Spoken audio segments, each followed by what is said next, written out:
All right, welcome everybody. Hello, welcome. How are we doing? Great. Good energy. My name's Eric Paulos. I'm faculty here in electrical engineering computer science. I'm also on the faculty of the Berkeley Center for New Media. And I play a role at the Jacobs Institute for Design Innovation as the Chief Learning Officer. I'm here as your guide, so you'll hear very little from me. Hopefully, you had a great interaction over the last hour or so. We've had a number of really tremendous creative companies and institutes that came, and you got a chance to interact with them. We're really excited about this. I also want to give a shout out to Shannon Jackson, who really led the charge on making this evening happen, but is teleporting and probably not going to be here this evening, but she's here. We're channeling her energy. Shannon's the Associate Vice Chancellor for Arts and Designs here on campus and is really a leader in bringing creativity to the foreground of our institute. The lecture series, for those of you that are coming to the Monday night Arts and Design, this is basically put on by the Arts and Design Office with a lot of philanthropic donations. Please come and donate early and often, they say. This also, it's bringing the creative life of Berkeley to a forum so we can debate and we can have discussions about that. It brings department schools, the museums, all of these together into one sort of forum. It's also part of, is curated by the Berkeley Center for New Media, so you'll see some events on Mondays from Berkeley Center for New Media. Also the Department of Art Practice, the Berkeley Art Museum, which you're in here with the Pacific Film Archives, the Arts Research Center, the Graduate School of Journalism, and the Richmond Arts and Culture Commission. What we're going to talk about today is I'm very excited to introduce, is this mic not working correctly? Yeah, okay, good. Let's talk about creativity. So you're here to learn and to sort of hopefully be inspired. We've brought together two experts that have had nonlinear career paths that are filled with moments of creativity, inspiration, some moments of questions and angst, but some very successful outcomes and have a lot of wisdom to impart. So they'll be telling some stories. I think for us at Berkeley, one of the things we do is really try to inspire and think about students that have, of course, technical proficiency and different kinds of skill sets to be coming from their own disciplines, but we also want to have students be creative, the ones that'll sort of question things. They will inspire others. They'll be an active intellectual and curious mind. They'll be the ones that sort of change the conversation. They'll change perspectives. It's very much in the DNA of Berkeley to have something that improve our lives, our planet, our society in socially just ways. So I'm just going to set the stage with exactly 3 quotes, and then I will introduce the speakers for this evening. The first quote is from Gabor Tully. For those of you who don't know, he's a computer scientist. He's also an author, a speaker, educator, founded a tinkering school, for those of you who might also resonate. And this is the quote from him. "The world doesn't need more people with good grades. The world needs people who see the really tough problems as puzzles and have the tenacity and creative capacity to solve them." And hopefully you'll see elements of that not only in tonight's speakers, but in your own practices, that hopefully that is something that certainly as part of the Berkeley DNA we inspire to. The second quote will hopefully be something that resonates with your own practice, be it in the sciences or the arts or humanities or whatever discipline you're drawing inspiration from. And you think about if this applies to you. Imagine something never done before, by a method never before used, whose outcome is unforeseen. And I think this applies if you're a scientist trying to make a discovery, an artist working with new materials or new methods, someone who's questioning the sort of public policy. All of these sort of, I think, are what we do as sort of people here. And the interesting thing is this is actually a quote from Alan Capro. So for those of you less familiar, Alan Capro, a tremendous conceptual artist, brought us The Happenings and many other artworks, and really inspired this transition of when we're in the performance or not. So basically, there's not a distinct separation between the artist and the audience and the event. And so I think that's very apropos to how we engage with even technologies now. We're sort of always in this ether of the milieu of technology. And so this idea that essentially there would be this inspirational artist that also I think all of us can draw on different disciplines. The last one is a quote from really one of my favorite artists who passed recently, John Baldessari, just last month. Great, tremendous artist. And he gave some thoughts about how you make good art. And he had some words, and hopefully this will resonate with your own practice as well and the creative way you engage with things. The best way to make art is to intrigue and be a bit seductive. You just say, here's this and this. You figure it out. And I think the lesson, at least that I draw, is, and maybe as well, is we don't want all of our technologies, our innovations, our artwork to be complete and solved and presented in such a way that doesn't engage us to challenge it, be intellectual, to be curious, and to inspire wonder. And so hopefully by offering us that new narrative, that creative process, that you will be co-participants in doing that, whatever practice you come in. So with that, I'm going to move into our speakers. We're going to have roughly 2 speakers that will be presenting some of their own historical perspective and practice, and then we'll have some discussion on stage. During that time, we're also going to be starting to take questions from the audience. We'll do that by asking you to identify yourself and bring a microphone over. So think now about your questions. It's a homework assignment for the next 30 minutes. So our first speaker is Purin Phanichphant. Perrin actually has a tremendous background. You're going to see a lot of things that he has done. He's really, his roots are in northern Thailand. He actually spent a part of his life as a Buddhist monk. He received his BFA in industrial design at the Human Computer Interaction at Carnegie Mellon University. He received an MFA in product design from some school, might be called Stanford, something down on the peninsula. I can't quite, it's a little blurred on my sheet here. But a tremendous program. And you'll see in his work that he gives us kind of, he questions us to sort of pause, slow down, look for simplicity, and celebrate it in provocative and interesting ways. I'm pretty sure you'll see that in his work. He was a principal product designer at IDEO. He's had some artist residencies as well at Planet Labs and others. And he's taught many courses at Stanford, and we're very fortunate he teaches some tremendously popular and really inspiring courses here at the UC Berkeley campus. Who's been in one of Purin's classes? Yes, see, he's lots of fans. You're also gonna see that he really, his pieces inspire sort of you to have action as well, and I think he engages that with this work. So join me in welcoming Purin. Where is he? Right, thank you. Can you hear me? Yeah? Okay. All right. I had to look up what imposter syndrome means.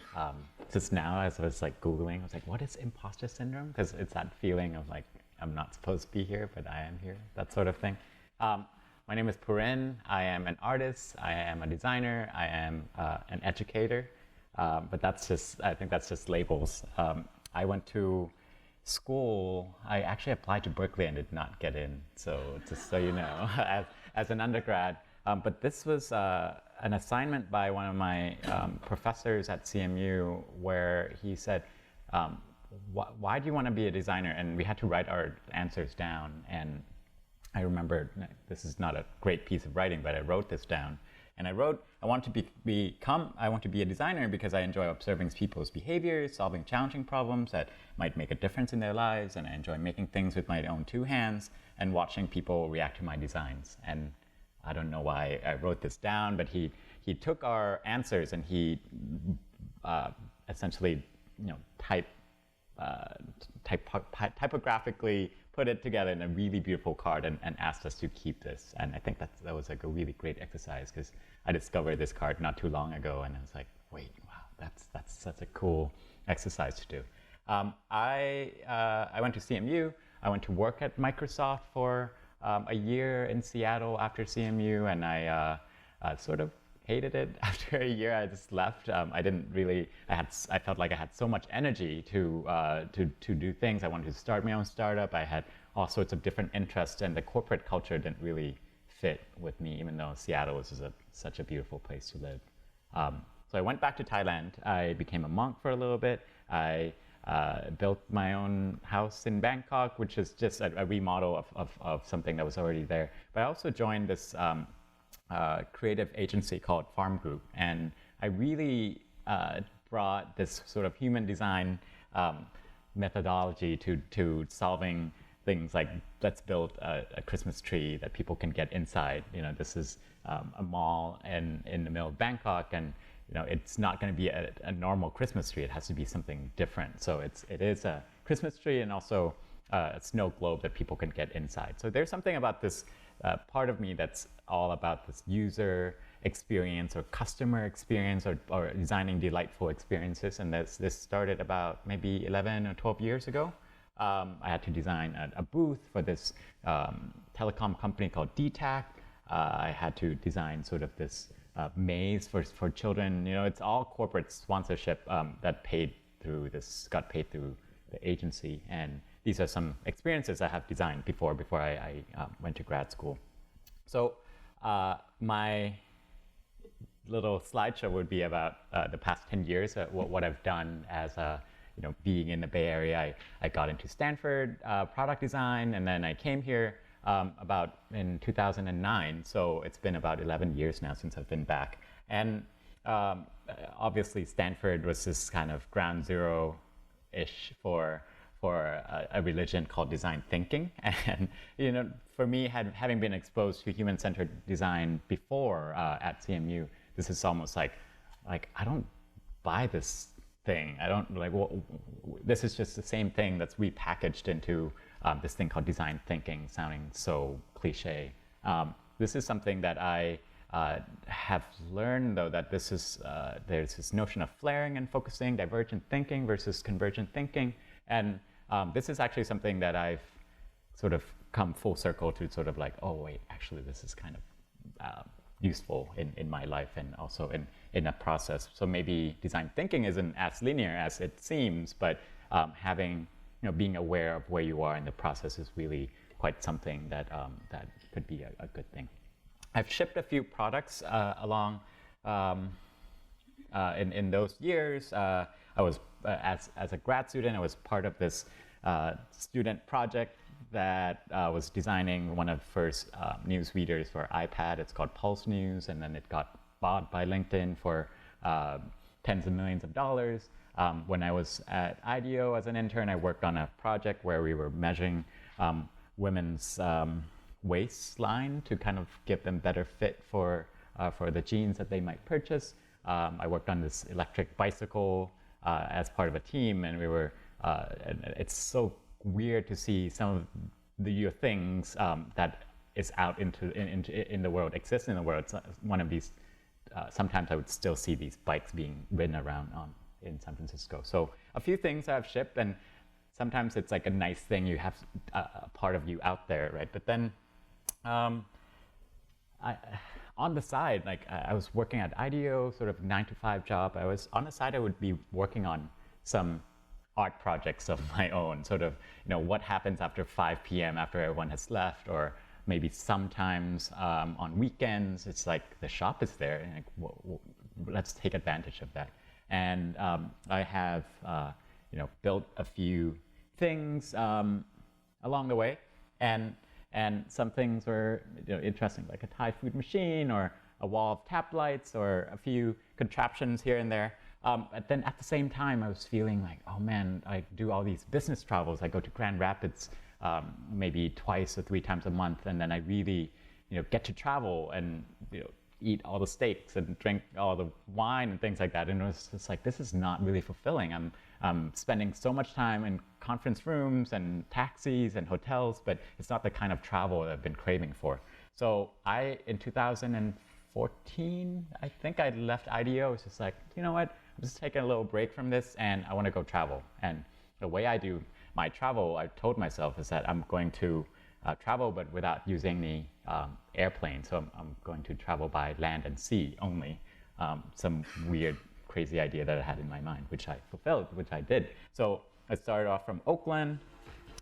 Here's like sort of like a little capture of the journey, because smartphone type thing.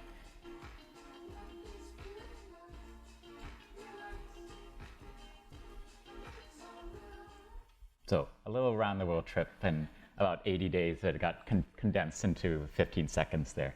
And people asked me, I was like, Purin, what did you learn from the trip? And I was like, I didn't learn anything at all. I mean, I met the captain who was really awkward and just on this container ship. And we didn't really speak a word. So, and then, so that trip happened and I was like, all right, what do I do with my life now? I still love making art. I still love making these delightful experiences. So I, at that time, basically, like, let's give LA a try. What would that be like? And at the same time, I was sort of trying to establish my art trajectory or career. And I just sort of made a few art pieces when I'm there, put together my own show, whatever that means. And it was like an empty gallery space that they had asked me to put together something. So I did. And it was interesting in a way that, I got to sort of start to see my work as sort of in one big room together, which, starts to tell you about what your art practice is, what your story is, what are your styles and things like that. So something around simplicity, something around playfulness, something around interactivity. At the same time, around the same time, I was sort of giving talks. I used to be really deathly afraid of public speaking. Like if I was to be right here 10 years ago, I would be so scared. I would be sweating. I would be just not be able to function, essentially. So since then, I've dealt with my fear of public speaking. I have essentially through teaching what I know best, which is visual design, which is sketching, which is visual storytelling. And since then, I had been giving talks or teaching at a lot of places, and got on this TEDx Bangkok stage. And it's like after I'd done that, having that experience, it's like, oh wait, now this is just like just hitting play again, and there's no sort of stigma, there's no that fear. So overcoming that fear was pretty good, I guess. Like I'm not sweating right now. So I also so after LA happened, I also was like, you know what?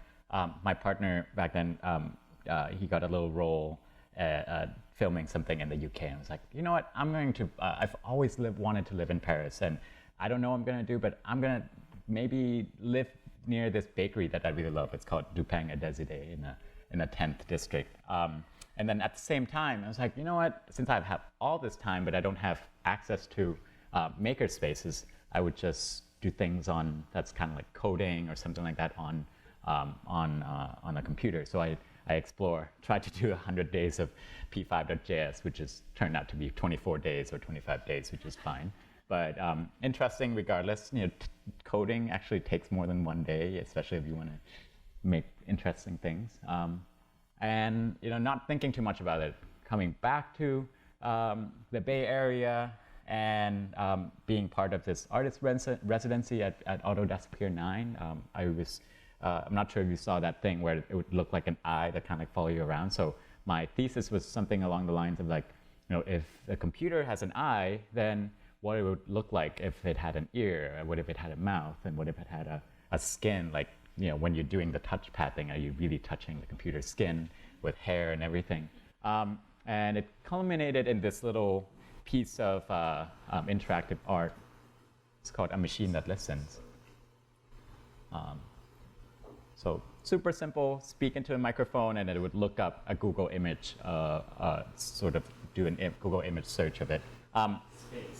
but I was trying to make a statement about, what would computers, if it didn't look like a IBM Watson, that's super smart type thing, but what if it looked like a baby trying to learn a language instead? So this was an interesting piece that kind of led me to think, I have been straddling between design and art this entire time, and my personal hero in design is Charles and Ray Eames, and there's something about design where you have to solve a problem, you have to respond to a user's need, you have to make it easy to use and delightful. Whereas art is this kind of like elusive type thing.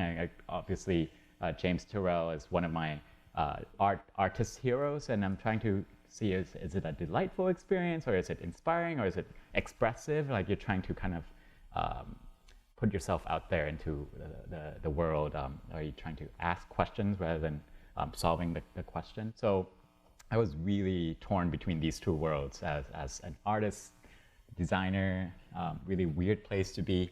So I did a bunch of these artist residencies, by the way, just sort of as a way to structure my artist life. So I did one in this place called Haystack Mountain School of Crafts in Maine, and was really intimidated by all the artists there because they would arrive at this place and start working. I'm like, I don't even know I'm gonna build it. I don't even know what my medium is. And in the end, it just kind of made something that looks like, it says this piece of art is, and a blank computer screen, and there's a little knob on the side, and you can turn all the way down and say, this piece of art is crap, or turn it all the way up, it'd be this piece of art is world changing or otherworldly or something like that. So kind of interactive, playful.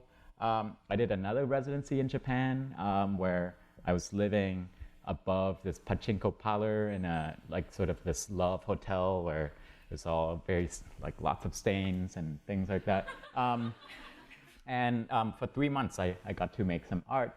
Back then was a 2016 election, and no one besides Bernie Sanders was talking about climate change at all. And I was like, why can I, as an artist, do something about that? And even though I'm not a politician, I'm not particularly in sort of environmental science or something, but can I say something as an artist? So I made this little Venn diagram of what is it that I am as an artist and a designer? What am I good at? And how does it intersect with the other circle that's sort of like, what are some world problems going on right now? Like world hunger, inequality, all sorts of issues, and climate change being one of them, reversing the effects of global warming. And I used the design thinking process to sort of interview people and try to extract insights and come up with ideas, brainstorms, hosted brainstorms in English and Japanese, and I didn't really speak one word of Japanese, which is interesting, but I would create all these art pieces that are interactive. This is an emoji keyboard to let people tell stories about their personal stories with climate change, but only in 3 emojis.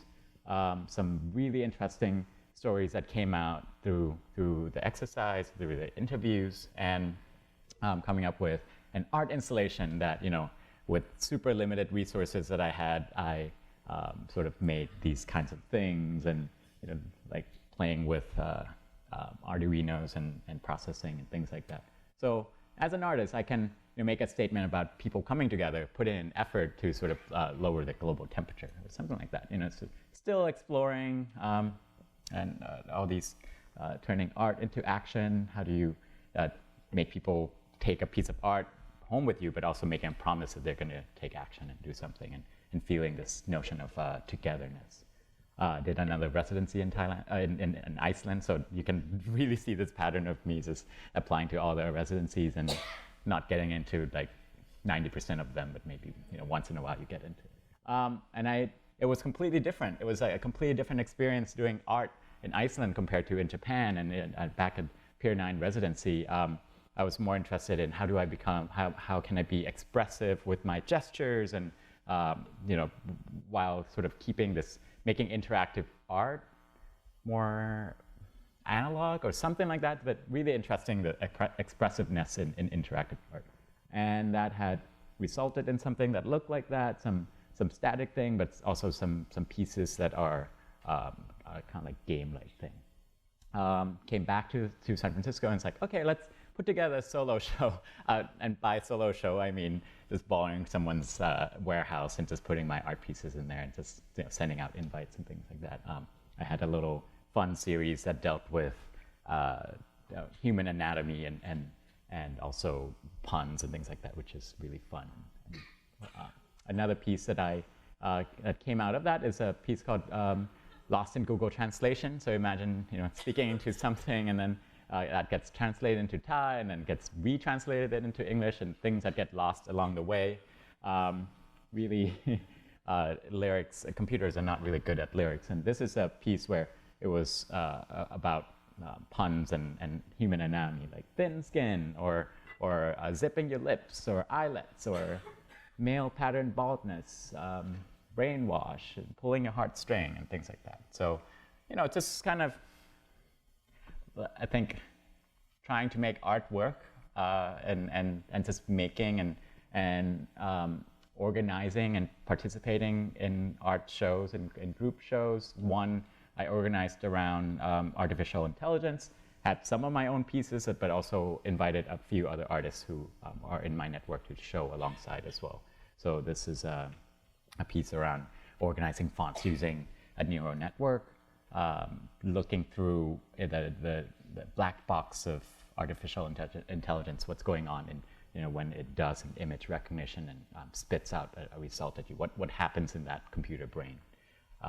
I organized this show called Interactive Statements, and it was in this empty warehouse up in Richmond, north of here, and just inviting people to, showing my own work because I want to, but also inviting a bunch of other people to show their work as well. So another show I organized is basically we got a sponsorship from Obscura Digital. We had a great giant a projector, so we built these screens and had almost like a music / DJ type show, and everything self-organized. All I had to do was buy wine and beer from Bevmo and invited people, and people sort of, so it felt very cultural. It felt like an underground scene of art and culture. I made this emoji and meme keyboard where my friend Taylor, she would be DJing and I would be VJing at the same time. So just sort of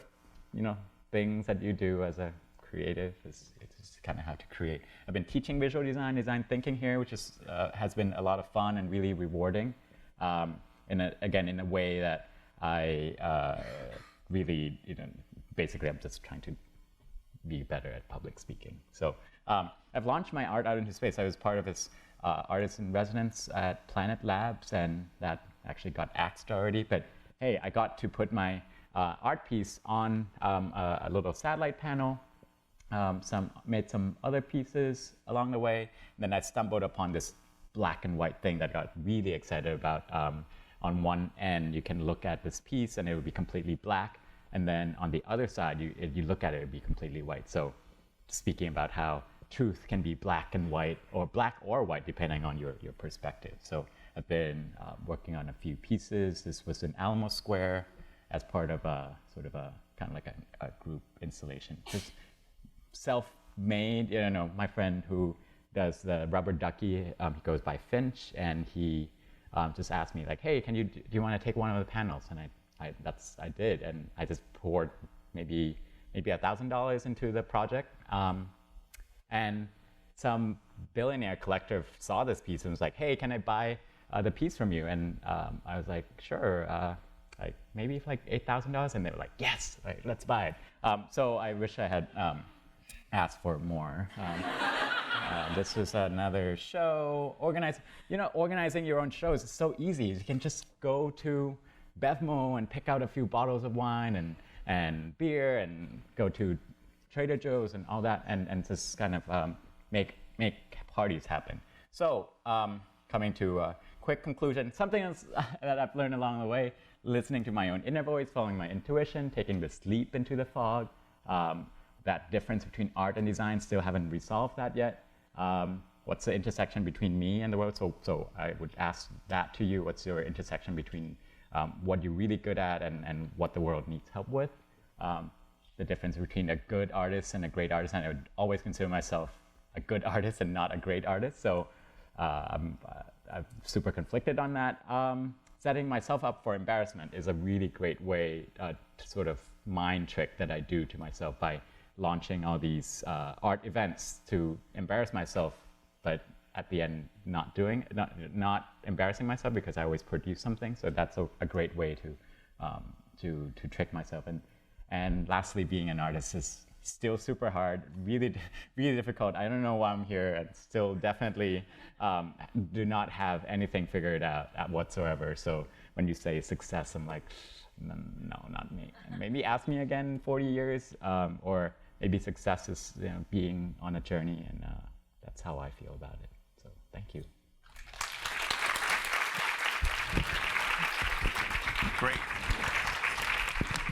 Great, thank you, Perrin. So we're gonna hold your questions. Remember the homework assignment. So I wanna think about how, not just, of course, there's individual works you might be interested in, but really how to take the wisdom from these two speakers and sort of use it to inspire and hopefully guide your own creative career. So our next speaker is Drew Bennett. He is Oakland-based artist, designer, builder, curator. He's done many different things. He actually graduated from Colorado College in 2004. He has his BA in fine arts. He made the wise choice to come to San Francisco in 2005. He came out here. He works primarily, he's doing painting and installation, but he got involved with lots of social practices work, and he sort of intermingled with this analog research lab, which tipped the scales, and suddenly he found himself at an idea from a studio visit from Mark Zuckerberg, and then suddenly he will tell you the story, but he launched and really ran the Facebook Artists in Residency program. I think he saw a part of his career to really inspire and give a lot of conversation and really get people from other artists to come and participate in their own, foregrounding their own careers. And he ran that program from starting as a sort of much smaller kind of head course-based residency to now an international site-specific installation program. He was there about 7 years. There were hundreds, I think 5 or 6, maybe 700 different artists, and it's still going on now. He has since sort of pivoted again. He has his own art practice. Many of you have maybe seen some of his work. He's brought in lots of artists to that artist in residency program. Some of them were local folks like Barry McGee and Tom Sachs that we know from the area, but he's now gone on, and he is, since 2015, he co-founded the Starlight Social Club. So for those of you that haven't had a chance, this is an amazing space. I mean, you might first encounter it as a kind of bar or restaurant or a venue, but it's really a cultural experience where he's trying to, again, set up the conditions and set up the kind of culture that will inspire others, bring together the communities of creative people from many different disciplines, many different practices to, in some sense, challenge us as artists and creative individuals, and inspire us to do those kinds of actions that will also change perspective, change conversations, and hopefully create new career paths for people. Join me in welcoming Drew Bennett.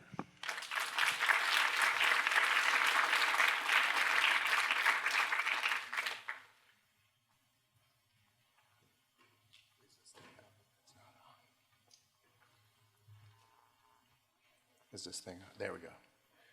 Cool. It's a pleasure to be here. I might just leave this like this for a moment.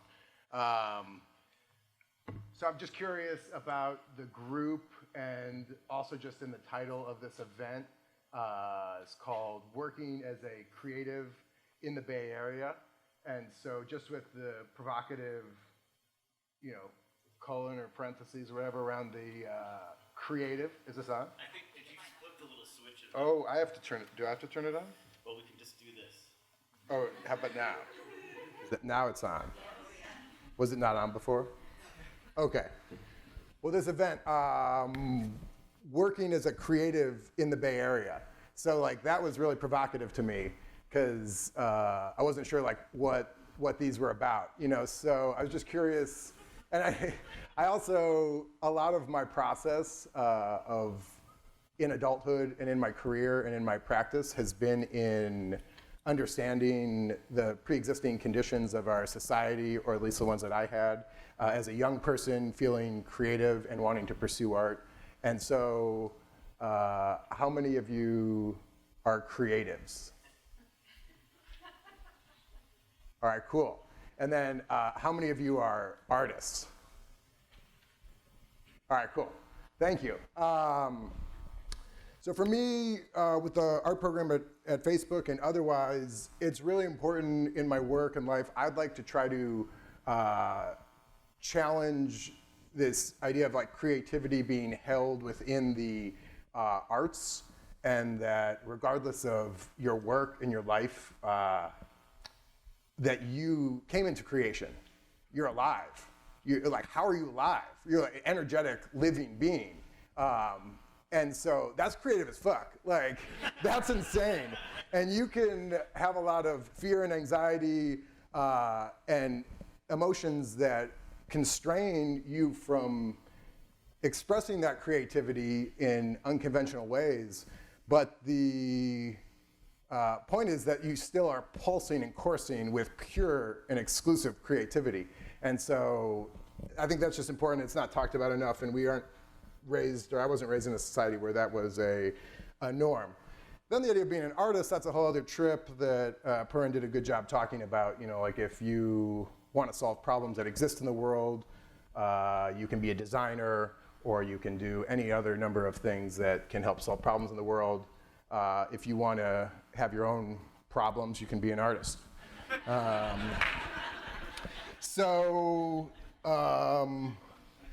Something that's important, I think, in being an artist and having the courage to embrace your creativity is being vulnerable. And so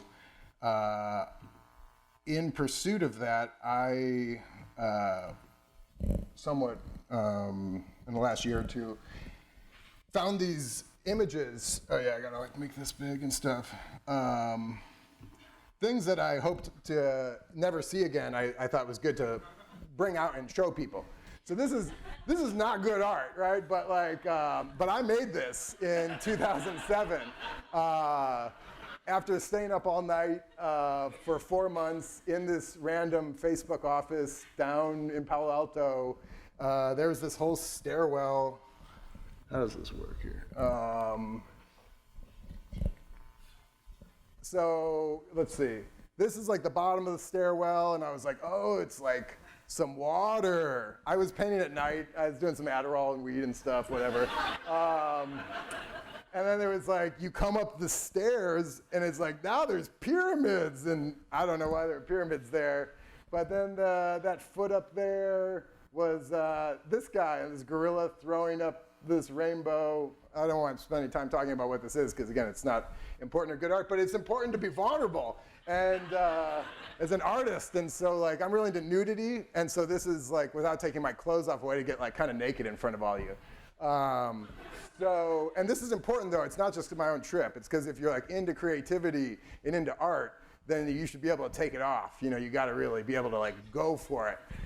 Because that's the least you can offer your audience. Like, you know, if people are gonna come around, like, you gotta really feel it. And I think that's important, I've learned in making art too, that if it's not challenging for you, if it's not provocative for you, then like what does it have to offer someone else? So at least make it interesting for yourself if you're doing the art thing. Anyway, so I had this opportunity to work for Facebook as an artist. Zuckerberg came to my studio, it was weird, but he's cool, I'm into him, whatever.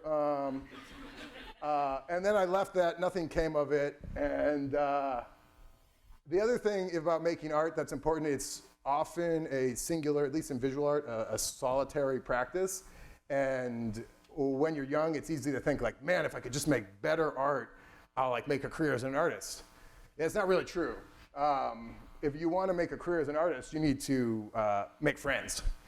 Because no one's art like just naturally rises up into like a career. It's other people, it's like a network, it's a community. It's like we are humans first. We are this natural creative thing before we're artist creative things. So it's important to find authentic, meaningful, deep relationships. And so when I moved to the Bay Area, I had to go through a few groups of people.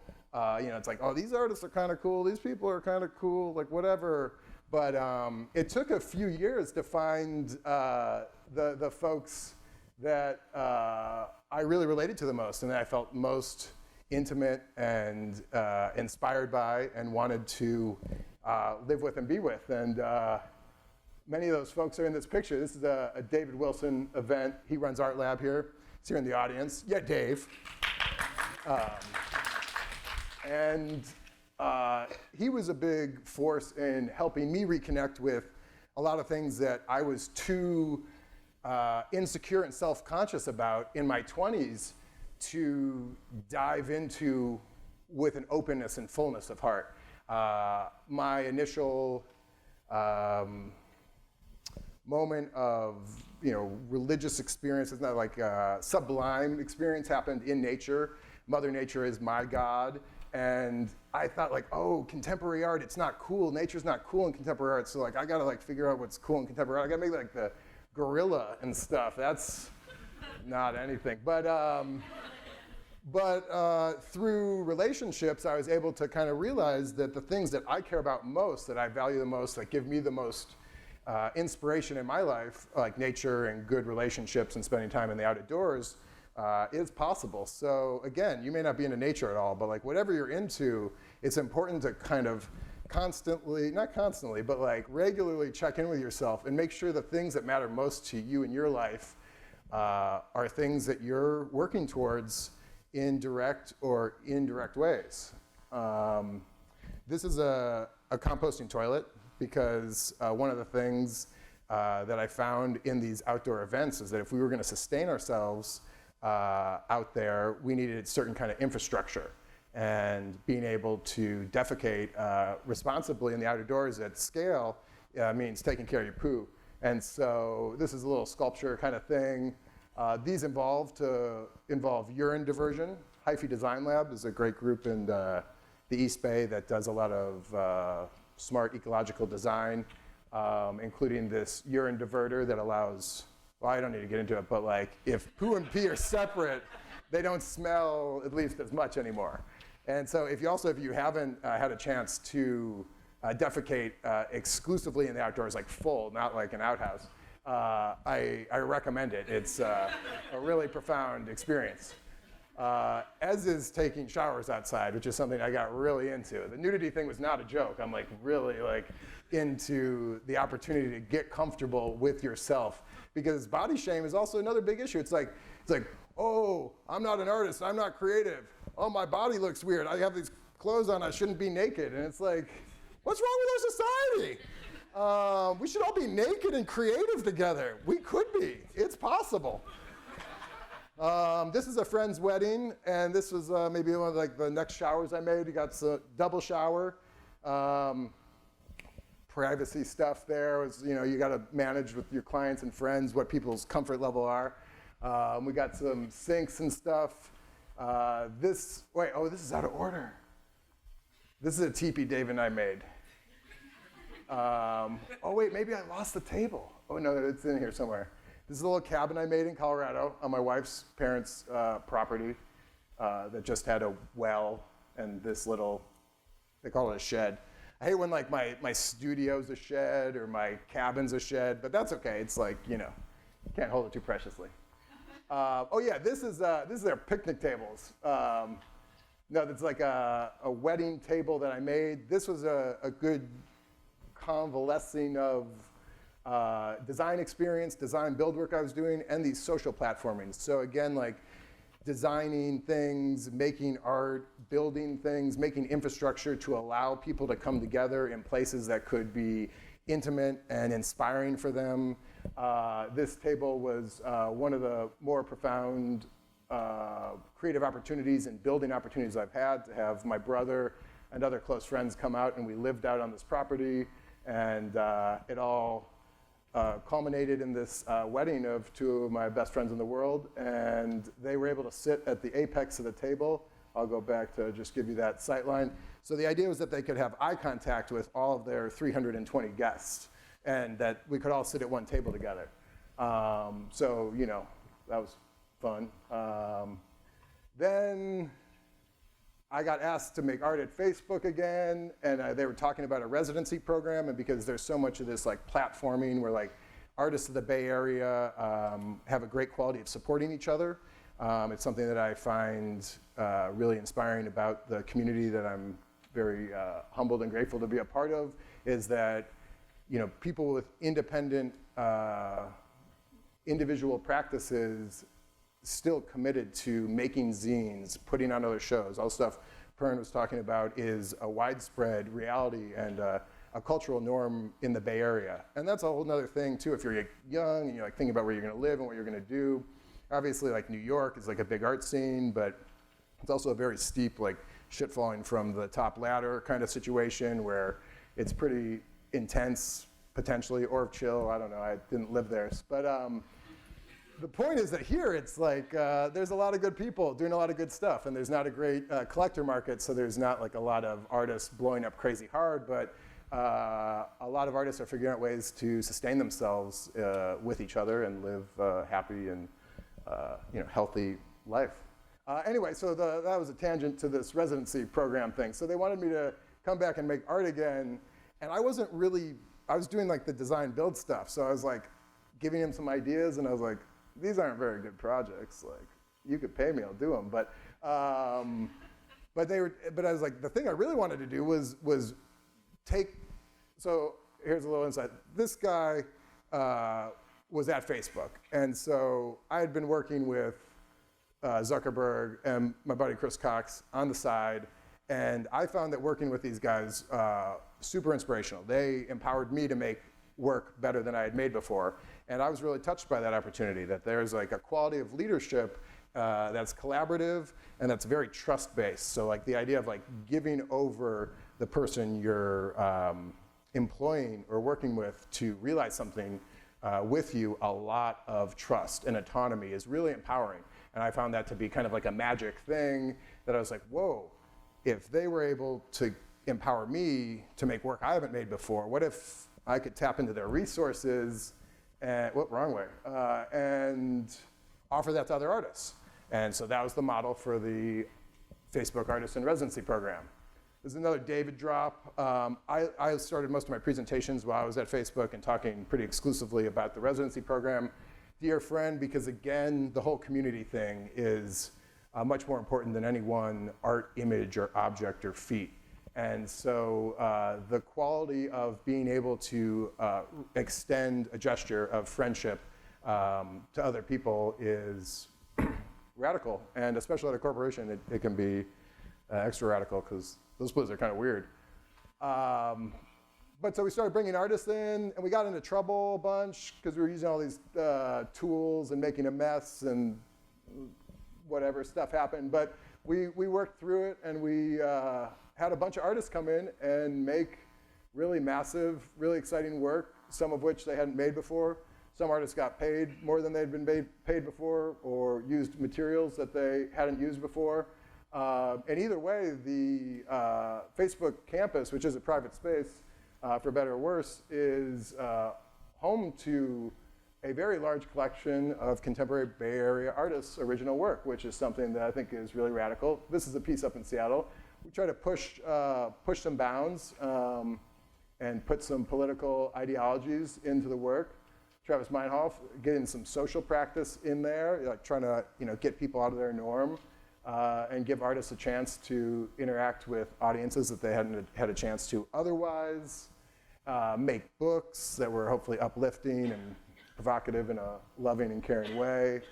Teach classes on silk screening and start things like Draw Club, which is now running twice a month still at Starline Social Club. If you're interested in figure drawing, we're not just doing vases anymore.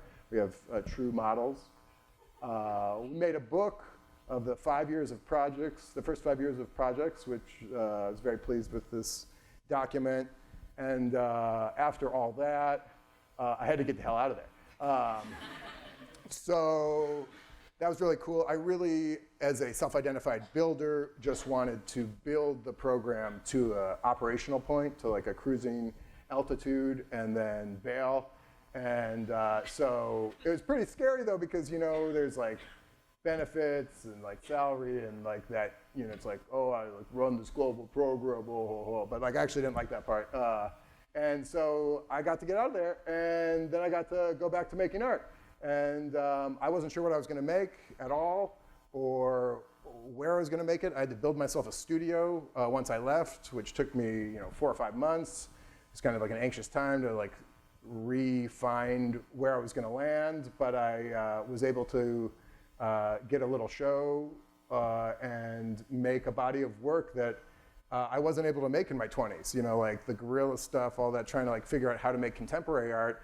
Through this process of becoming a father and working in a corporation for 6-7 years and like running a global team, I was able to like shake a lot of that insecurity and self-consciousness that I had when I was younger and be like, I know what I love, and I love stuff like this, and I love painting. So it was sweet to be able to kind of live my truth. But it took me a really long time, and I think that if you take anything away from this experience or this talk or whatever is going on here, no one taught me how patient you would have to be, like how long it would take, like practice. Like you just have to practice and practice, and if you get too worried about it, you quit before you get anywhere. But if you keep committed to a belief that you are pure energy and you're inspired by things and believe in things and keep seeking out ways to keep that fire alive and full of air, probably maybe before you die you'll get somewhere that's pretty satisfying. And if you don't, hopefully that experience was at least much more satisfying than otherwise. So the arc of this project is that I made that stuff back then, 2007 for Facebook. That was no good. I was able to kind of grow up, hopefully to some degree, and come back and be more clear and aligned with my truth. And last month I was in London, back with Facebook, a little nepotism going on there, and was able to bring them this redwood forest, which is up in the Oakland Hills, Joaquin Miller regional area. And now this is there, and I just am very pleased, if nothing else, to have been able to dig deeper into what is my own personal truth. And I think that being an artist or a creative or a human, you hopefully can, work towards that too. Thank you.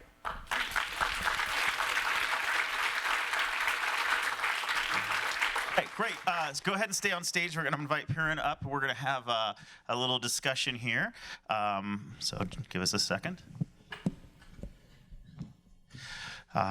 Great. Have a seat.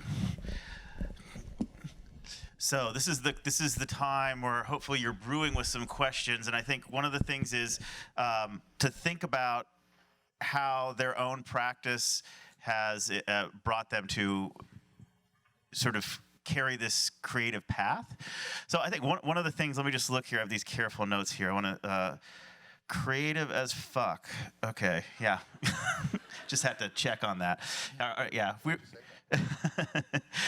I know, if we were naked, I felt like it could be a happening in some sense, so. I love that quote. Thank you for Alan Capro. If you don't know, yeah, he's big, awesome influence. Wonderful artist, person. So on the sort of creative as fuck notion, so one of the things I think that both of you brought out, actually, there's lots of transitions in your career. I mean, you certainly, a lot of people would identify a position at IDEO would be a very successful. That would be something you would aspire to. And similarly, I think some of the roles you've had in the past, certainly kind of leading this charge at Facebook, would be really fulfilling and exciting.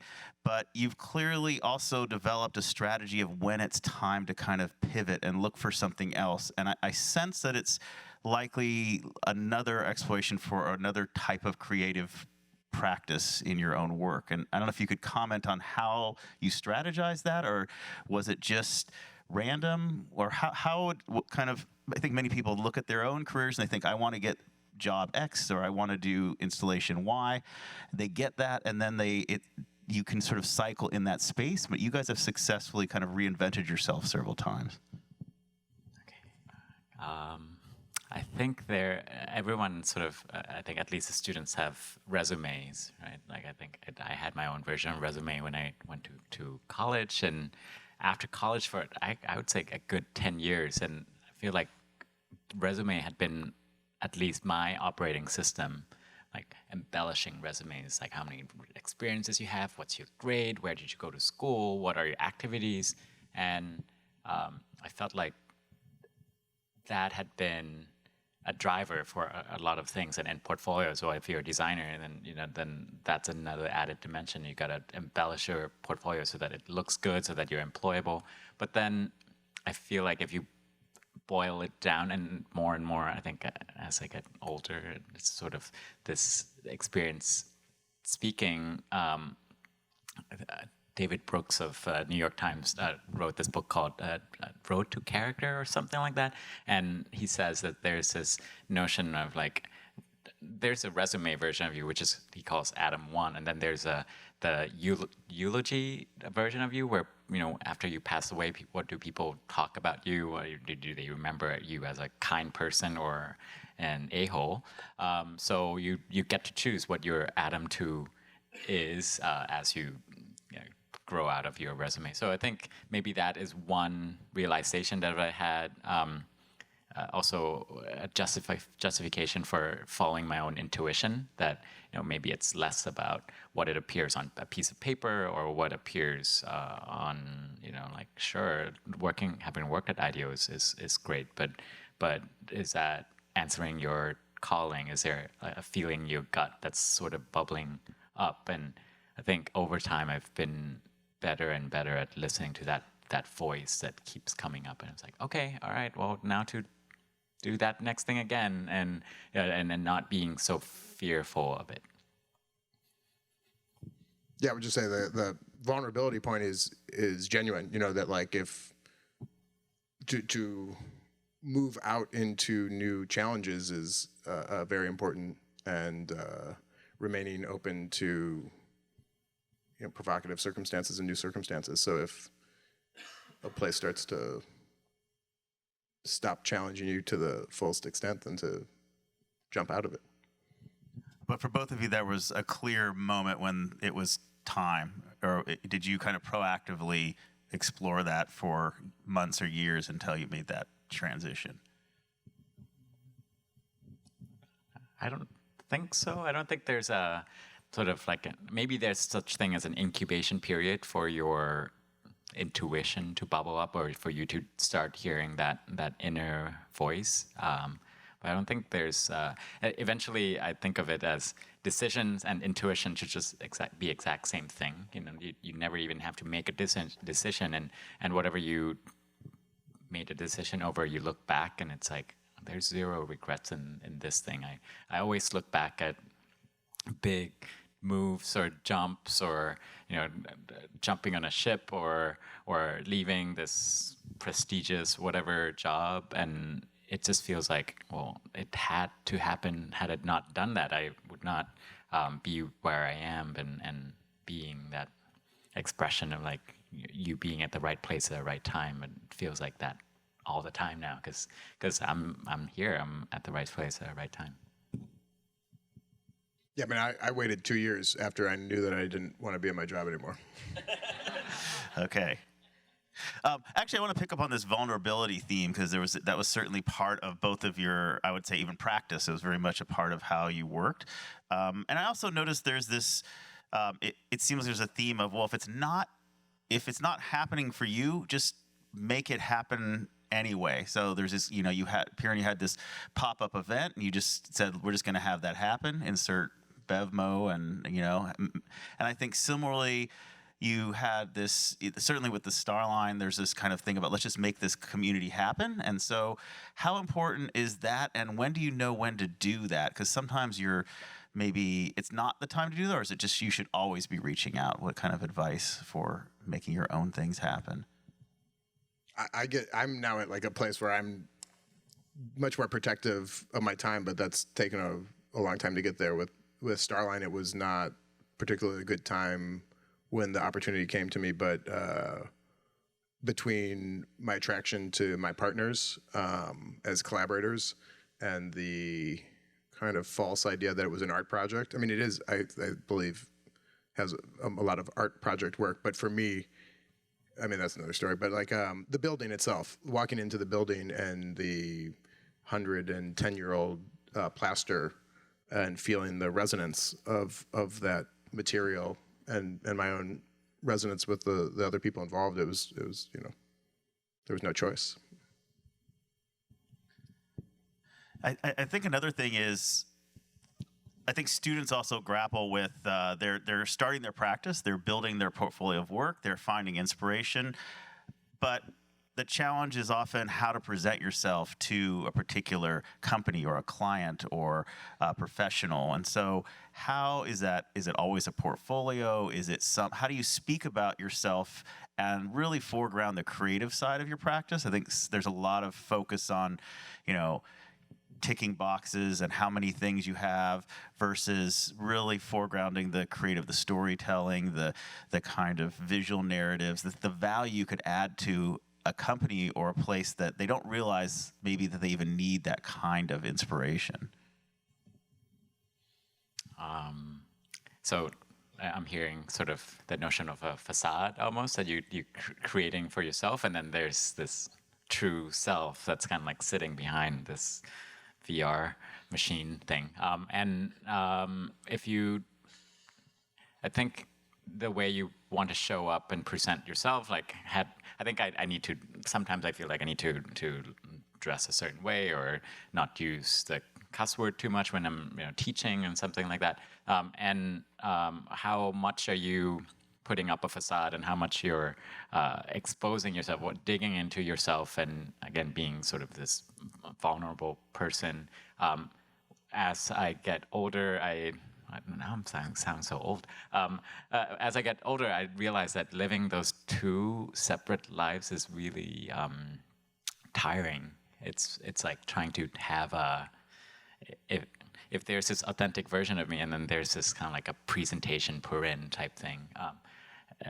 I think having those two identities can be really tiring, and I think in as much as you can, trying to merge those two, or reflect yourself as sure vulnerable. Like I would do silly things. I'm imperfect. I'm just another human being. That sort of thing. But being able to use that as your strength, as your like, hey, I'm completely open and honest about you. Don't you want to work with me, or don't you want to give me that artist residency, or put me in a show, or something like that? So leveraging that vulnerability as your strength, I think that's really cool. And also, if there's things you want to build, finding people who have liked interests and building those things with those people.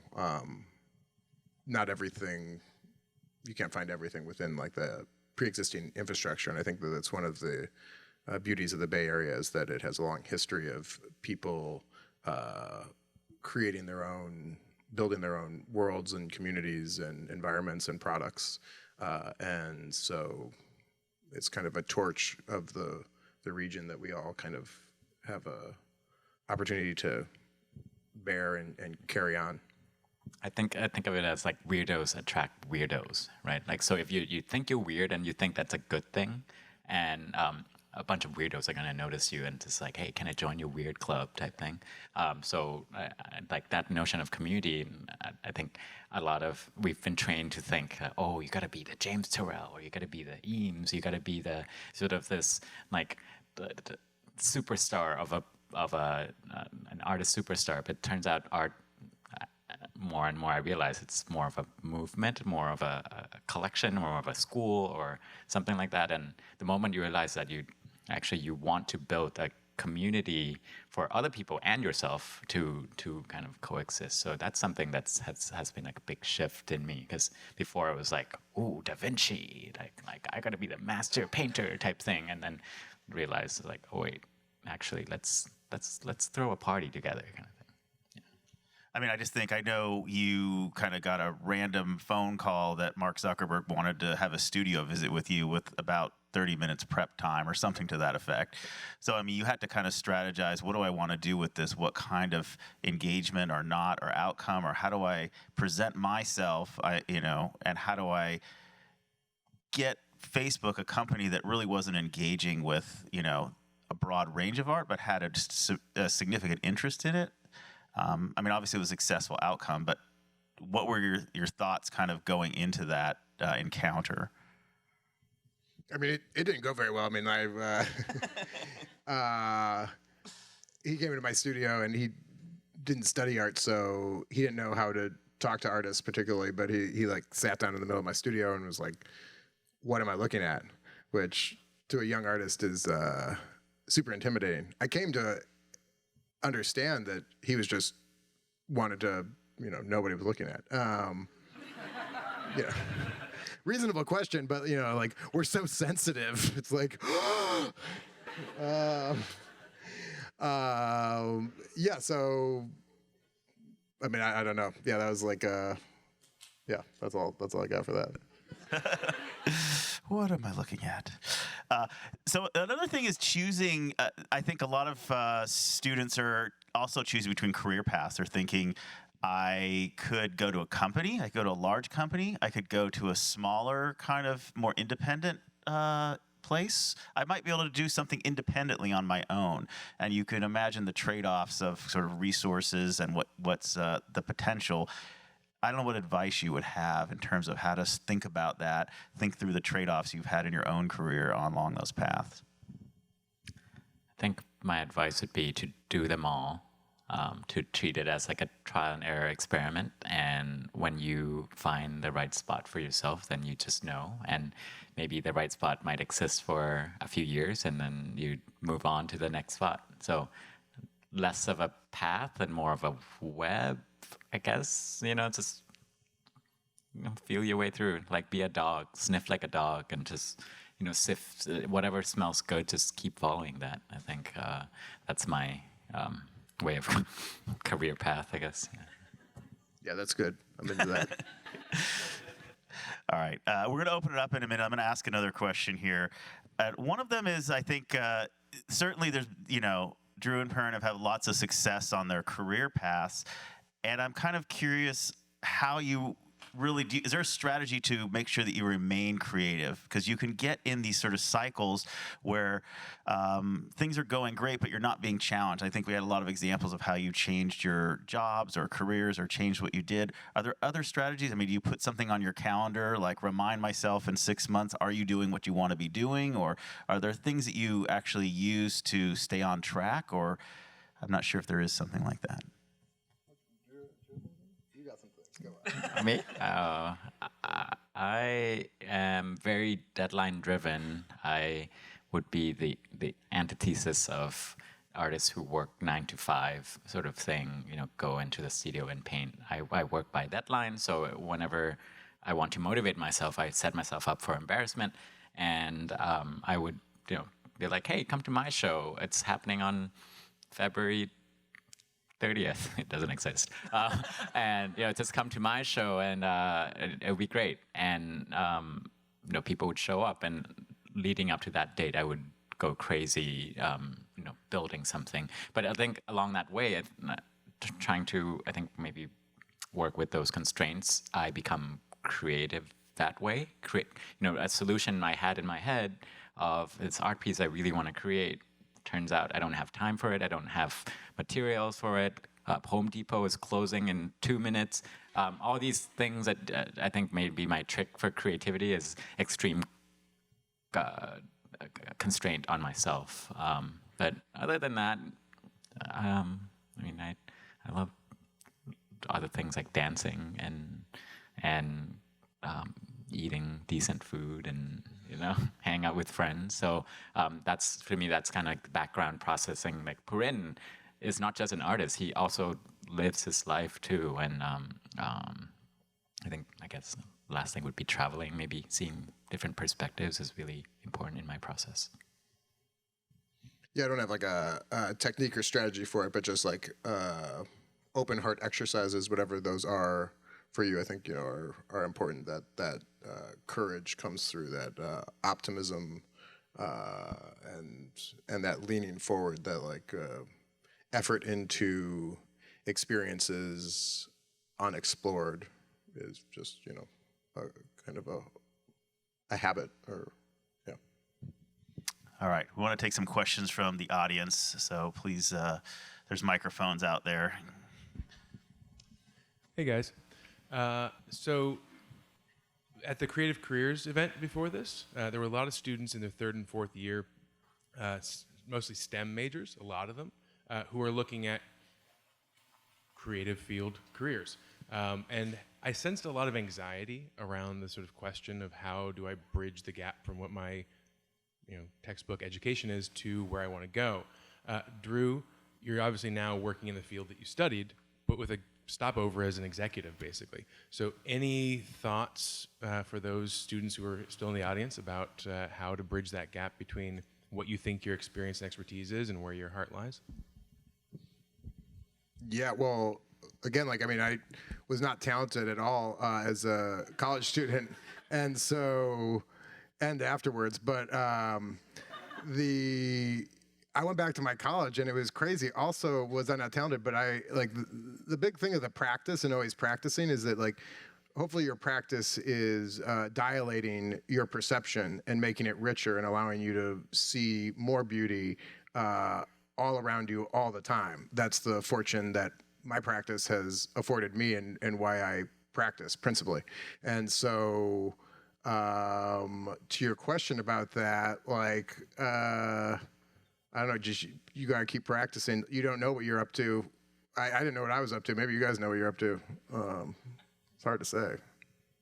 I would just say also, just to add to Drew's answer, he also, I think his experience at Facebook was part of, as an artist, bringing in yet another creative material. He learned from that, and I think that largely inspired what we encounter at the Starline Social Club now. I mean, some of the kind of practices and the operational characteristics, I think you drew inspiration from your time with Facebook. Yeah, a more real answer, or better answer probably, is to, in whatever circumstance you're in, to realize what you can learn and what you could, gain from and take from the experience. So, preparing for the next chapter and forecasting what your interests are, what technical skills, relationships, and other kinds of experiences can you have to best prepare you for the next step. All right, next question. Hi, Drew and Perrin. I have a question for Drew, but I just want to say that I had this graduation plan, just either be a full-time artist or live in a Buddhist monastery for a year, or just live out of a van to travel. So I just want to say that Perrin hit all the points.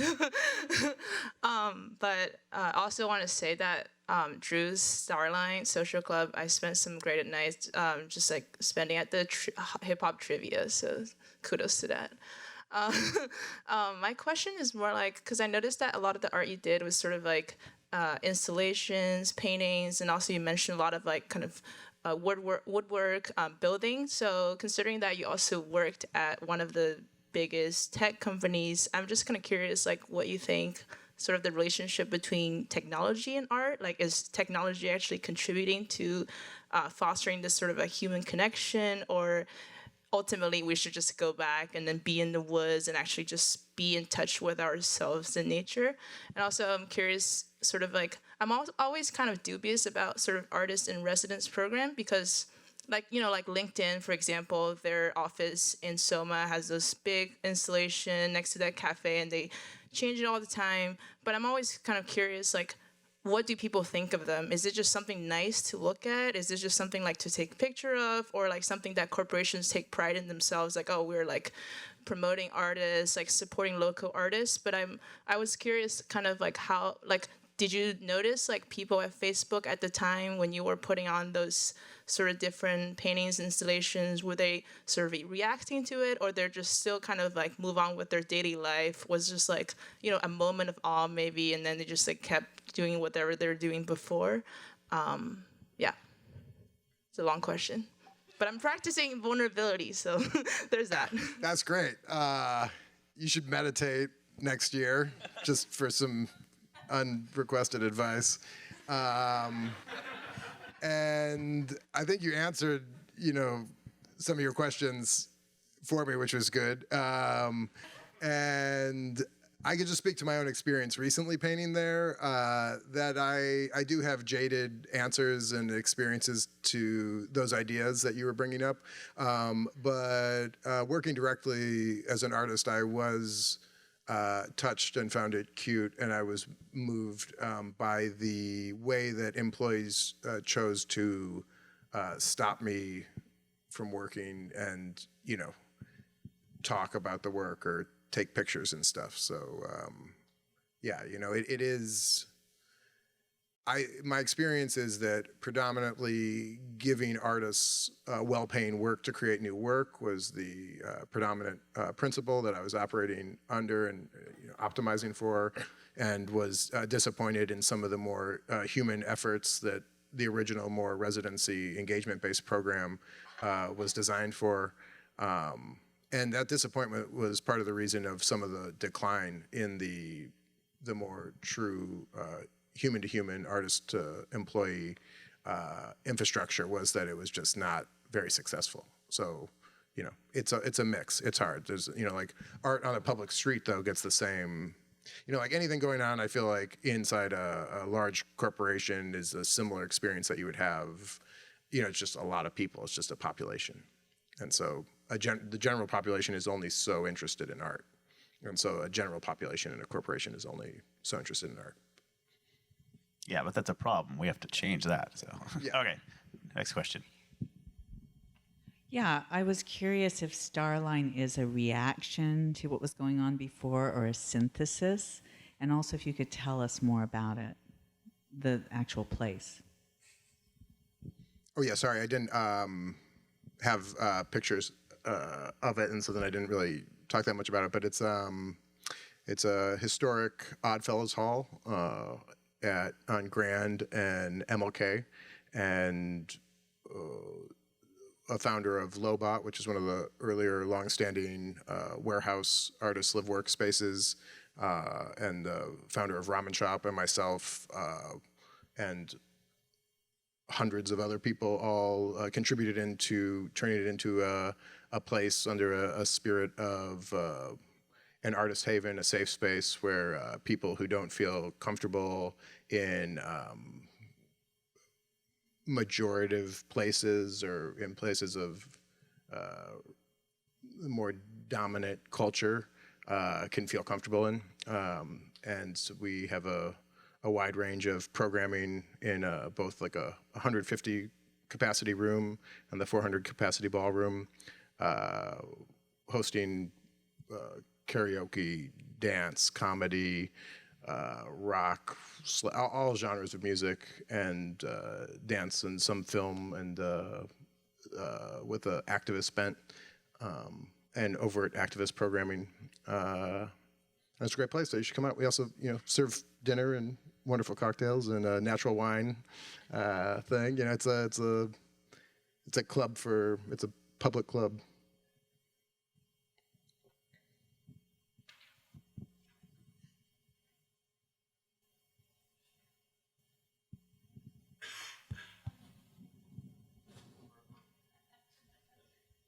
Hi, my name is Deja.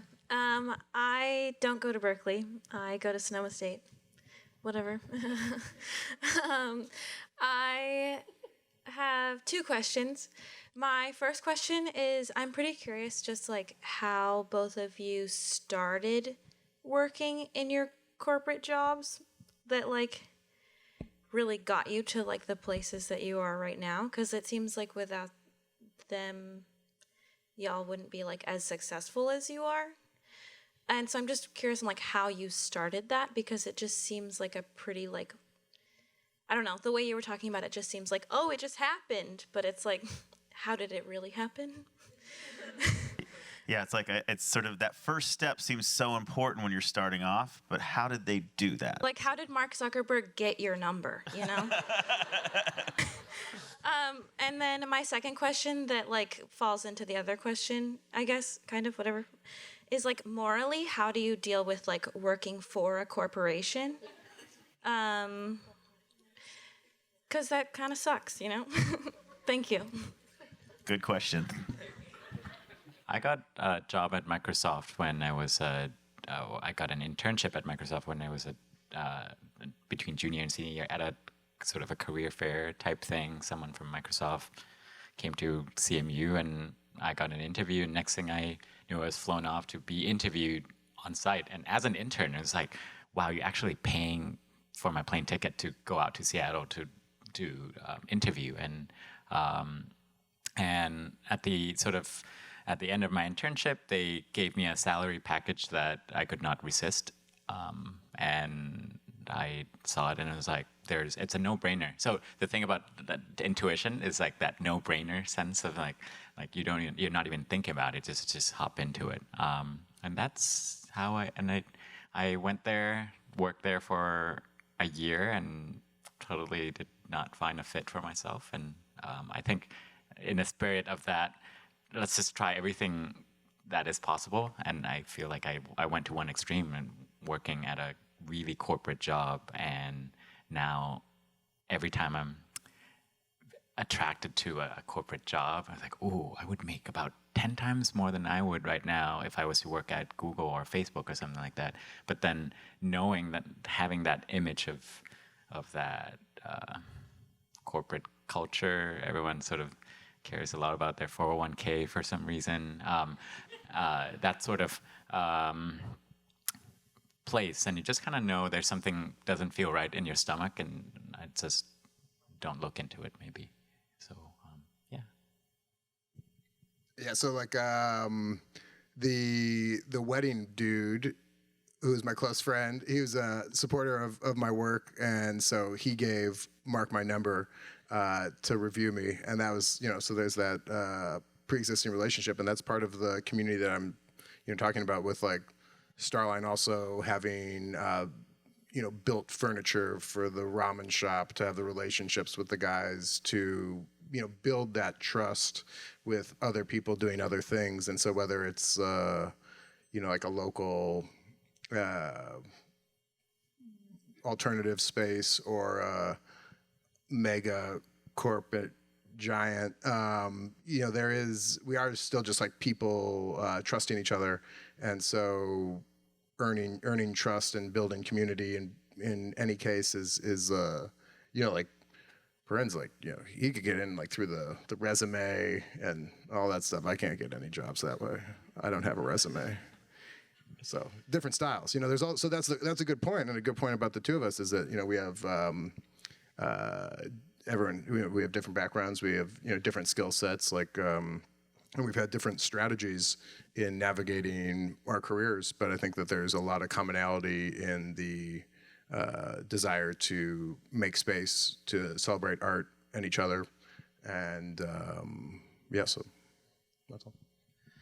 Okay, we're nearing the end. I'm just going to ask one final question is, what do you think this is a little bit maybe with my professor hat on, but also from the student's perspective, is there something when you think back to your career at that point, so very early on, is there a class you wish you had taken? Is there a field trip you wish you had gone on? Is there, to get inspired, what's something you feel like if I was talking to my previous self, I would have said, do this, go to this place, read this book, jump on this boat, which you heard a little bit about. Is there any sort of wisdom? Well, the thing that started me on this artist path is when I was in grad school, I had to do this thing called personal statements. This as part of the Stanford product design program. The second years would have a show or sort of an evening of gathering called personal statements, and we were given 2 weeks to make whatever we want as a way to this is your time to come out to the community, your time to show off what you are interested about.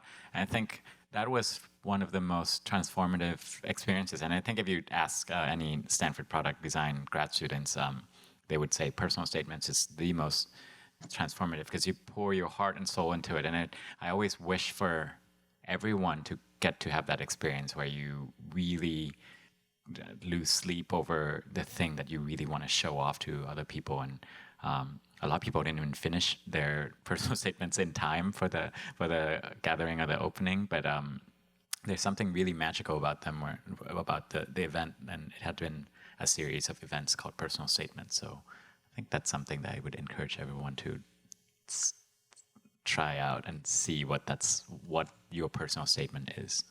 All right, homework assignment 1. I would encourage everyone to try out a 10-day silent meditation, Vipassana, Goenka's. There's many of them, but that's definitely what I would recommend. And if you don't have the 10 days, then psychedelics are cool too. But like the 10 days of meditation is a lot stronger. So that's the first one. Okay, let's transition from that. I want to thank our 2 speakers, of course, Drew and Perrin. Let's give them a round of applause for being here. I also want to thank, and a quick thank you also to Lori McAfee in Paris, who actually helped put all this on and make it all run smoothly. So thank you for that. They will be here for a couple of minutes. I will have to escort them away, but if you had some questions, please feel free to come in and interact with them. I'm sure they'd be happy to. Thank you all for coming. Be creative as fuck.